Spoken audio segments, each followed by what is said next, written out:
Hello friends, my name is Mohsin Sayyed and welcome to our Udaan Academy. तो चलिए आज जानते हैं हम क्या पढ़ने वाले। Today we are going to discuss our first topic of history standard 8 NCERT. Okay, what chapter name how when and where. ये हमारा आज का ये लेसन रहेगा, ये पार्ट रहेगा पार्ट 5। हमने पार्ट 1, पार्ट 2, पार्ट 3 और 4 देखा था।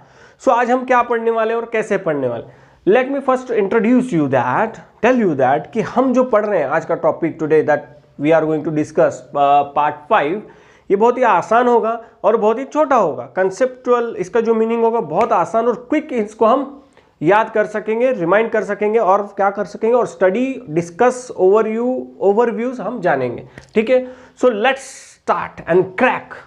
सो here, so which is our next point, administrative produces record. See, जो ये टॉपिक है, इस जो कंटेंट है, इसकी शुरुआत कहाँ से होती है। क्वेश्चन पूछा गया है, व्हाट क्वेश्चन दे आस्क। उन्होंने क्वेश्चन क्या पूछा है, how do we know about the last 250 years. अगर इतिहासकारों को, हमको मतलब किसको, अगर इतिहासकारों को, हमारे जो भी इतिहास है, भारत के इतिहासकार जो इतिहास को लिखते हैं, मान लीजिए मैं इतिहास लिखता हूँ, मैं इतिहासकार हूँ, अगर मुझे 250 साल पुराना इतिहास जानना है तो उसके लिए स्रोत क्या होंगे। अब ये स्रोत मतलब क्या बेटा, हाँ इसको कहेंगे हम सोर्सेस। क्या होंगे, कौन से वो सोर्सेस है। अब देखिए सोर्सेस मतलब क्या सोर्सेस मतलब जहां से हमको हिस्ट्री के बारे में इंफॉर्मेशन मिल सके, चाहे वो रिटन डॉक्यूमेंट्स हो सकते हैं, मटेरियल सोर्सेस हो सकते, साधन है जहां से हमको उसके बारे में इंफॉर्मेशन मिले, वो कहते हैं सोर्सेस। ओके, सो ये पूछा गया, अगर 250 साल पुराना इतिहास हमको जानना है तो हमें उसके सोर्सेस क्या क्या है, कौन से सोर्सेस रहेंगे। Yes, definitely official records of British administration और एडमिनिस्ट्रेटिव, जो प्रशासकीय रिकॉर्ड्स है, जो सरकारी दस्तावेज है, कौन से, जो ब्रिटिश जमाने के जो ब्रिटिशर्स ने यहाँ पे छोड़े। चलिए, ब्रिटिश तो यहाँ से चले गए, क्या सारी चीजें वो यहाँ से ले गए? नहीं, उन्होंने कुछ चीजें छोड़ी जिसमें वो रिकॉर्ड्स थे। अब रिकॉर्ड्स क्यों छोड़े, क्या कौन से रिकॉर्ड्स। देखिए, ब्रिटिशर्स का ऐसा मानना था कि जो भी चीजें हैं, जो भी डॉक्यूमेंट्स है, कौन कौन से, every instruction, plan, policy, decision, agreement, investigation, जो भी सारे जो दस्तावेज हैं, रिकॉर्ड्स हैं, इनको उनका मानना था ये लिखित होनी चाहिए, they should be in a written form.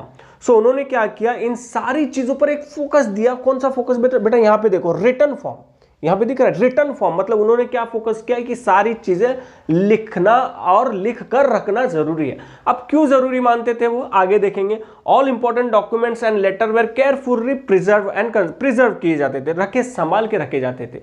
क्यों संभाल के और इन्हें लिखना और रखना जरूरी, क्योंकि अध्ययन करने के लिए, टू अंडरस्टैंड देयर स्टडी, कि आगे चल के कौन से भी इशू के बारे में, अगर इवेंट के बारे में हमें जानना हो तो हम क्या कर सके, उसका हेल्प ले सके। So that's why this is a policy of British government, British administrative system, that each and everything should be present in written document and preserve them. उनको एक तो रखना है उन सारे डॉक्यूमेंट्स को, दस्तावेज को, और ताकि जब जरूरत पड़े हम उस पर अध्ययन कर सके। कौन कौन से डॉक्यूमेंट्स थे, एवरी डिसीजन मेकिंग प्लान हो, उनकी पॉलिसीज हो, एडमिनिस्ट्रेटिव रिकॉर्ड्स हो, और देयर एग्रीमेंट हो, और देयर इन्वेस्टिगेशंस हो, जो चीजें उन्होंने की। ये पहला पॉइंट समझ में आया, आई होप सो। ठीक है, आगे देखिए, records room were attach to the administrative institution. अब records room were attach to administrative institution. अब देखिए, इन्होंने दूसरी चीज क्या की, अपने जो भी एडमिनिस्ट्रेटिव ऑफिसर्स थे, उनके जो भी कार्यालय, प्रशासकीय कार्यालय, अब इसको एग्जांपल लेते, जैसे हमारे सोलापुर का कलेक्टर ऑफिस, ठीक है, सेतु कार्यालय, collector office, municipal commissioner office and commissioner, police commissioner office है, ठीक है। ये सारे जो ऑफिस है, ऐसे मान लीजिए इनके साथ एक अटैच रूम होता था, एक रूम होता था रिकॉर्ड रूम्स, जहां पे सारे हैंड रिटन उस प्रशासकीय व्यवस्था के, दैट एडमिनिस्ट्रेटिव पॉलिसी के जो भी रिटन दस्तावेज है, रिटन डॉक्यूमेंट्स हैं, उन सारे डॉक्यूमेंट्स को वहां पे केयरफुली प्रिजर्व किया जाता था, मतलब उनको रखने की एक व्यवस्था थी। क्योंकि जैसे ऊपर हमने देखा ना कि ब्रिटिशर क्या कहते थे कि सारे डॉक्यूमेंट्स, रिटन डॉक्यूमेंट्स जरूरी है लिखना और उनको रखना भी जरूरी है, तो इसलिए उन्होंने क्या किया, उनके लिए रिकॉर्ड्स रूम बनाने शुरू किए जो एडमिनिस्ट्रेटिव ऑफिसर्स थे। ठीक है, बात क्लियर है, सिंपल सा है, सिंपल वे में समझिए बेटा, बहुत आसान होगा आपको समझ में। स्पेशलाइज्ड इंस्टीट्यूशंस लाइक आर्चीव्स और archives, pronunciation archives, and museums were established to preserve important records. Museum बनाएगा, आर्काइव्स बनाएगा, अभिलेखागृह जहां पे लिखे हुए डॉक्यूमेंट्स रखे जाते हैं। मान लीजिए मेरा रूम है, जहाँ पे मैं सिर्फ लिखे हुए डॉक्यूमेंट्स रखूंगा, आर्काइव्स। और जहाँ पे म्यूजियम्स, कुछ म्यूजियम में आपने देखा भी होगा किताबें भी वहाँ पे होती है, शस्त्रास्त्र, आर्मामेंट, एम्यूनेशन भी होते हैं वहाँ पे रखे हुए, यूटेंसिल्स भी होती हैं तो म्यूजियम्स में। लेकिन अभिलेखा, आर्काइव्स में क्या होता है बेटा, सिर्फ और सिर्फ रिटर्न डॉक्यूमेंट्स होते हैं, पेजेस होते हैं पुराने ज़माने के। लास्ट लेक्चर में हमने देखा ना, प्रिजर्व किए हो जाते हैं, उन्हें किताबों को रखा जाता है जो ओल्ड है। तो यहाँ पे ब्रिटिशर्स क्या करते थे, आर्काइव्स बनाए उन्होंने और म्यूजियम्स भी उन्होंने बनाए ताकि सारे डॉक्यूमेंट्स को प्रिजर्व कर सके। तभी तो आज वो सारे डॉक्यूमेंट्स क्या बने, सोर्सेस ऑफ हिस्ट्री बने। आज वही तो हमें इंफॉर्मेशन दे रहे हैं ना बेटा, जो उन्होंने उस टाइम प्रिजर्व और प्रिजर्व किया है, बचा कर रखा है, संभाल कर। ठीक है, अब देखिए, letter and memos various branches were also preserve, reports and institution. अब और क्या था, जो उस वक्त जो प्रशासकीय सेवा ब्रिटिशर्स जो रन कर रहे थे, एडमिनिस्ट्रेशन जो चल रहा था, अब उस वक्त जैसे मान लीजिए मद्रास, मतलब आज का तमिलनाडु, और मुंबई, यहाँ पे जो इनकी देवान घेवान होती थी, मतलब जो ट्रांजेक्शन्स होते थे, कम्युनिकेशन होता था। अब कम्युनिकेशन कैसा होता था, बाय डॉक्यूमेंट्स। अब उस वक्त के डॉक्यूमेंट्स भी क्या है, आज यहाँ पे रिपोर्ट्स दिया है ना, कलेक्टर रिपोर्ट हो, कमिश्नर रिपोर्ट्स हो, जो उस वक्त के होते थे, जो एक जगह से दूसरे जगह भेजते थे।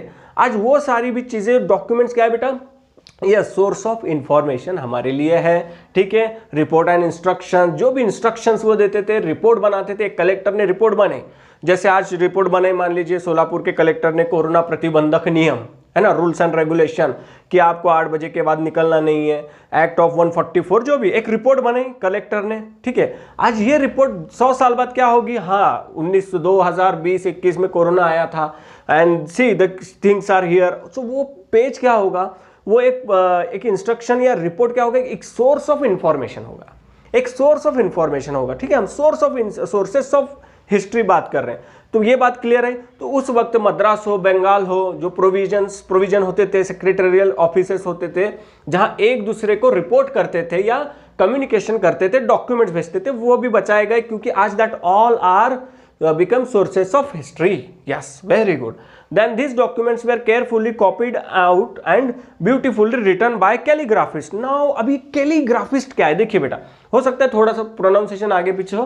कैलीग्राफिस्ट क्या, जो कैलीग्राफी मतलब क्या होता था, उस वक्त तो प्रिंटिंग्स नहीं थे, प्रिंटिंग प्रेस इतने नहीं चालू थे। अब प्रिंटिंग प्रेस चालू कब हो, प्रिंटिंग प्रेस और printing style develop in the middle of 19th century, मतलब 1850 के बाद उनकी शुरुआत हो गई। वो भी देख, थोड़ा सा पॉइंट है वो, लेकिन उससे पहले कैलीग्राफिस्ट क्या करते थे, कैलीग्राफिस्ट वो लोग थे जिनका सिर्फ काम और काम क्या था, मान लीजिए ये लेटर है, ये इंपॉर्टेंट लेटर है, तो ये कैलीग्राफिस्ट के पास लाया जाता था। एक वो कैलीग्राफिस्ट उनको उनकी 4-5 कॉपियां, जितनी भी वो ऑफिसर बोले उसकी कॉपियां एज इट इज लिखा करते थे अपनी अच्छी सुंदर हैंडराइटिंग में।